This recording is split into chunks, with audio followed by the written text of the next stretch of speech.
Alrighty guys, let's add to our notebook. So in our table of contents, we're going to talk a little bit more about angles and some specific type of angles.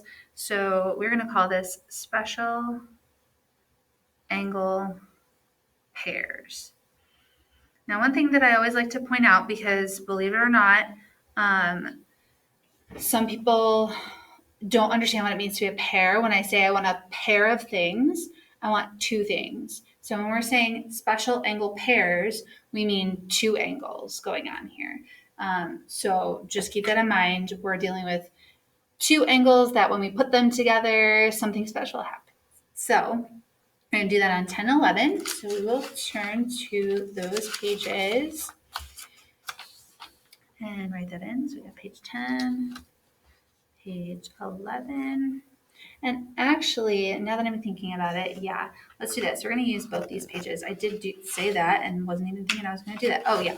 So the next one that you should have in your notes packet has this on it. This is on the other side. I'm pretty sure it's the very next one you should see. After this crazy debacle last time with our angle measure, oh my gosh, let's just get some consistency here. Okay, so we're going to actually fold each shorter edge to the middle, like so. So we get like French doors. And then if you want to be cute, we can cut out each little door so that we can open them one by one. And see one at a time what each thing is. And then this one I'm going to put on page 11, and then we're going to try a few examples on page 10. So there we go. Alrighty, so first and foremost, we're going to start with the most basic and kind of work our way up from there. So kind of the lamest form of angle pairs, so when I have two angles together, are these adjacent angles here. So adjacent angles can look like a lot of different things, but they're just angles that are next to each other. And that's kind of it. Like there's nothing super good about it. So some facts. Let's actually get a picture going here. So let's say we have angle A, B, D. And then we have like a ray, B, C, kind of going through it. Not necessarily bisecting it, but just on the interior of it. And let's talk about these angles a little bit easier and just put some numbers in there. So we'll call it angle 1 and angle 2 like that. So some hot facts, quick facts about adjacent angles. So angle 1 and angle 2 here would be our adjacent angles. They share a common vertex of B.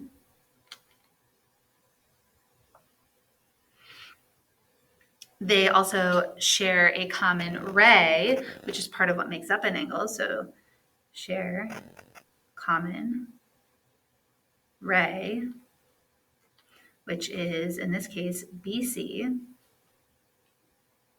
They do not overlap each other, so no overlap. And I mean, if they have the common vertex, and more specifically the common ray, they really can't overlap each other. Like that's just not possible. So, but I mean, that's kind of boring. Not fun. A little bit more interesting than that, though, are complementary angles. So complementary angles could be a pair that are not adjacent. So these two are not adjacent, but they could be adjacent, and that's fun too. Not have to be. So either way, they could be non-adjacent.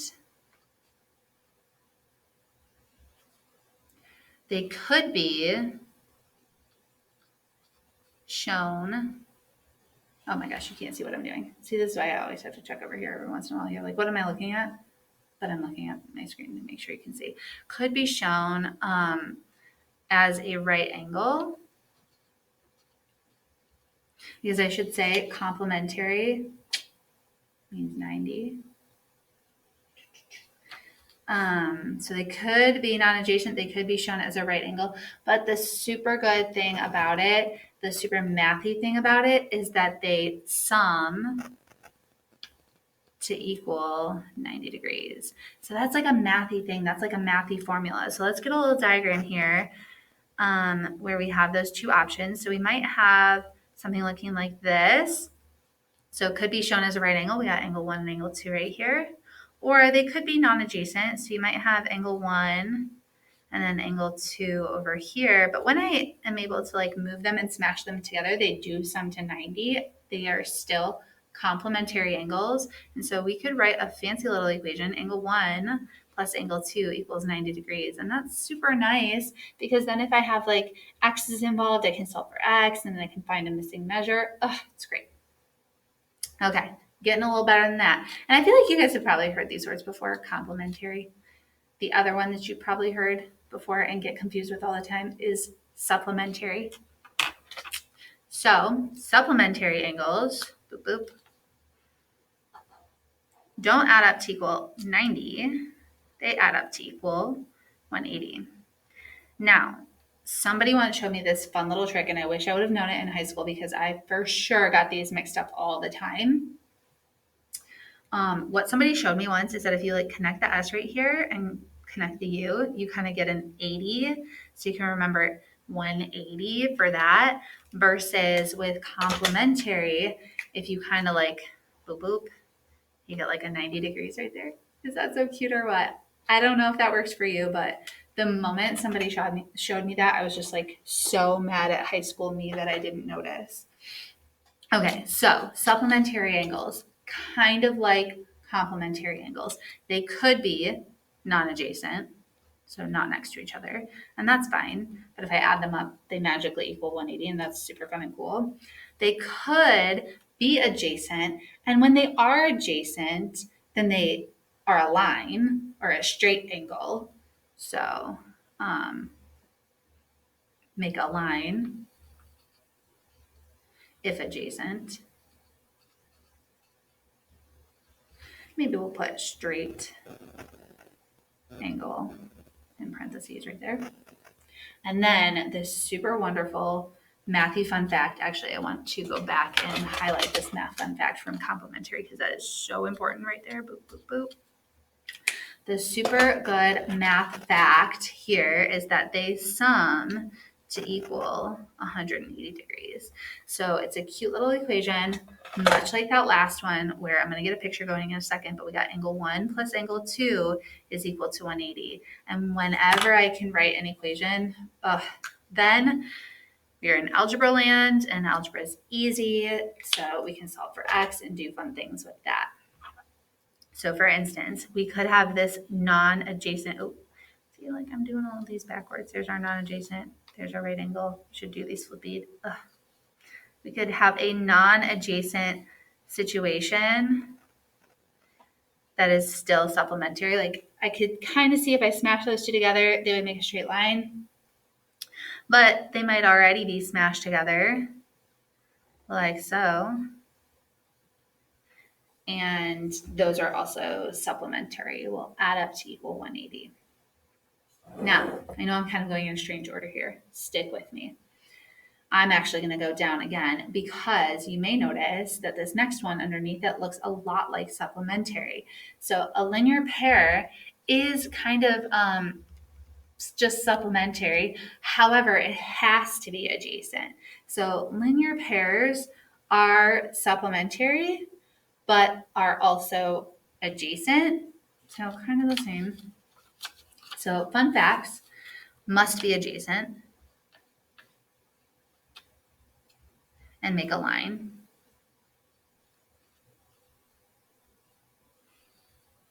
What else do we want to say? Supplementary? I don't know. I don't know why.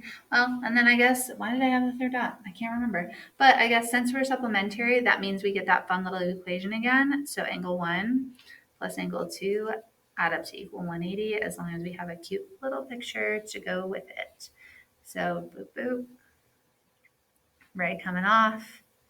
Then we got angle 1, we got angle 2. Super great formula. Again, If I have some expressions in there with x's involved, I can fill in, solve for x, all the good stuff. Okay, working our way around. I feel like I wanted to put these up next to the complementary. Missed opportunity next time, but let's get the same color going on with that one, I feel like. So perpendicular angles. Perpendicular is just a fancy word for 90 degrees. So perpendicular angles will be two lines, so lines crossing to form four right angles.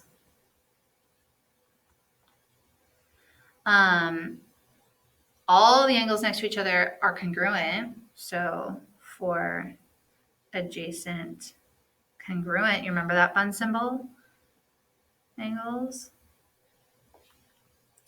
And then a mathy thing to know and a good symbol to know, because perpendicular is a really hard word to spell sometimes and it's a really long word. If I want to say that two lines are perpendicular to each other, so let's say for instance we have the line AB perpendicular to the line CD. They will be perpendicular right where they cross here. So we can put the little box in to represent 90 degrees. And all these angles here, 1, 2, 3, 4, equal 90. And they are all congruent to each other. So that's real fun. But the way I can write it is line AC, like so, is perpendicular to, so the upside down T stands for is perpendicular. Perpendicular, see, I can't even, and it's right on the front of this, is perpendicular to boop, boop, CD. So if you want to use upside down T to stand for is perpendicular to, me too. I love it. So they all equal 90. That's real fun. Which I say it's kind of like complementary because complementary equals 90, but here I have two angles that together equal 90, and here I have one angle or four angles each equal 90, not together. So one on their own, each one on their own equals 90. Okay, last but not least, we have vertical angles. And these ones are maybe new. So vertical angles happen when two lines cross each other. So I have this line here. I want to get a different color, I think. Crossing with this line here. So we have our two different lines. And this angle I'm going to shade in. And that angle are a vertical pair. So kind of means like across from. This angle up here, this big fat angle, and this angle are a vertical pair. So whenever two lines cross each other, I have two vertical pairs because I have this pair and I have this pair. Kind of hard to explain. They're opposites across from. Let's get a little picture in here going. So again, we have lines crossing each other, and in the center where they intersect at that point, four angles are created. We have angle 1, angle 2, angle 3, and angle 4 right there. Okay, so two lines crossing will create our vertical pairs. So two lines crossing gets two pairs. They are non-adjacent. That's the way I want to explain it. Yeah. So one of our pairs, in this case, is angle 1 and angle 3.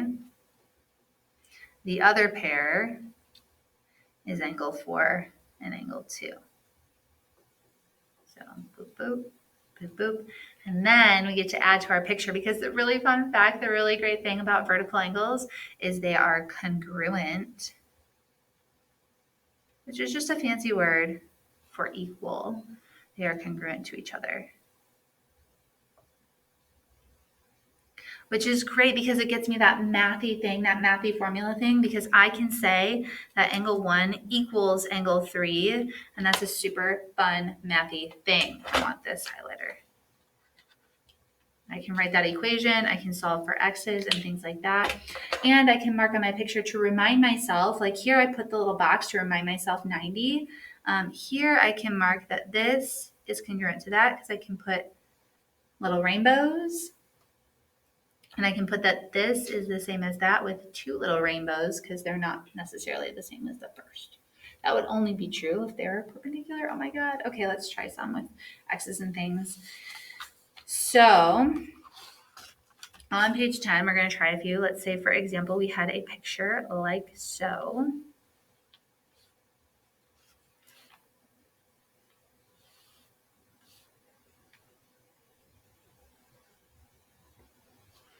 Oh boy, that's just rubbing off on my hands.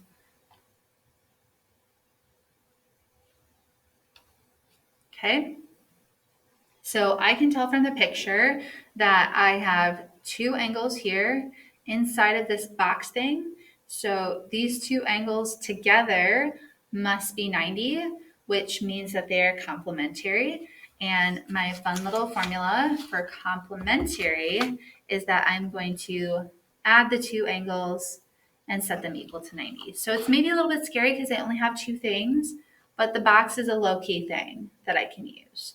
So we can set up our equation and solve for x and say this angle here, 8x plus 5, plus this other angle here, 3x plus 8, equals 90 degrees.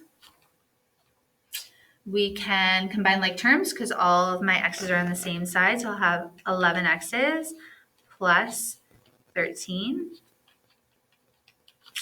Then I'm going to solve for x. So I'm going to subtract the 13 on both sides. And we'll have 11x equals, oh bother, 77? 77. So that means x is 7. See, sometimes math is hard, even for me. Hopefully super fun and fast. Another example could be something like this. Maybe I have a lovely little picture, like so. And we have that this expression over here looks like 1/4 36x minus 8. Talking about that angle. And then we have this lovely expression over here, half parenthesis 6x minus 20, representing this angle on that side. Well, a couple things are true about this guy. First of all, definitely a linear pair because it's 2 angles on a straight line. The thing that's also true about a linear pair, though, is that it is supplementary. So it's kind of both, but it doesn't really matter. Either way, the fun little formula for that is that we're going to add up the 2 adjacent angles and set them equal to 180. So they have the same formula, which is good. Now I'm going to do maybe a little sneaky thing here and distribute both of these before I write the full equation down. So like 1/4 of 36 is 9x, and then 1/4 of 8 is 2. And we're going to add that up with this expression over here. We're going to take half first. So 3x minus 10 is going to be all equal to 180, again, because they're on that straight angle right there, that 180. They are a linear pair. They are supplementary. Again, like the last one, I'm going to combine some like terms because they're all on the same side. So we'll have 12x. Now these are both negative, so it's going to stay negative, and you're going to add it up for 12. Then we can solve for x because we've combined all of our like terms, so we want to get everything away from x. So we'll add the 12 for 192, and then we will divide by 12. So x is, let's see, 12 goes into 19 one time, 62. Oh my word, does this not go evenly? What the parts? No, wait, yeah, 72. Jeez. 16. Even I'm math rusty, it's so bad. Okay, let's try one last one. So let's say, for example, we had the line SQ intersected by the line PR. And they intersect at point O. Then let's say, for instance, angle SOP is represented by 5x degrees, and angle ROQ is represented by 4x plus 10 degrees. Let's say we want to find the measure of angle SOP. Because I do want to point out, for all these previous problems, we just solved for x, but I could plug it back in to find the measure of each of these angles if I wanted to. Furthermore, like if I did that here, I would plug it in maybe for this one because that's easier. Like 3 times 7 is 21 plus 8 is 29. And then to find the other one, I can just subtract from 90 because I know they add up to equal 90. And same thing down here. I could plug the 16 into either one I think is easier and then subtract from 180 to get the other one. Now here, we are looking at these two angles, and those two angles are a vertical pair because they're opposite of each other. They are not adjacent. They're formed by two intersecting lines. And the super fun mathy fact about vertical pairs is that they are congruent to each other. They are equal to each other. So that means that this one is the same as this one, which means I don't add them up and set it equal to a thing. I write down one, I write down the other, and I put an equals between them. They are the same. Okay, now my x's aren't on the same side, so I'm not going to combine like terms. I'm going to get my x's together. So I'm going to subtract the 4x, and I'm left with 1x equals 10. And then if I want to find the measure of angle SOP, I have to plug her in. So in place of the x, I'm going to put 10 because that's what I just found it to be, which means that that angle right there is 50 degrees, which also means that this angle over here is 50 degrees because they are equal. And then the fun thing, oh my gosh, I'm getting so excited, is that I can find these other ones too. And there's a few ways, and I love always talking about all the ways, but one way is that these two are a linear pair, so they add up to equal 180, and this is 50, that means that has to be 130. And then since these are vertical, also 130. The other way that I love people to think about this is they see the whole circle and they think, okay, all the way around a circle is 360. And I so far have 100. So I do 360, subtract 100 for 260, but then I have to split it evenly between these two because they are the same. So I still get 130, 130. Oh my gosh, it's so exciting. I hope that wasn't super confusing. Good luck. Let me know if you have questions.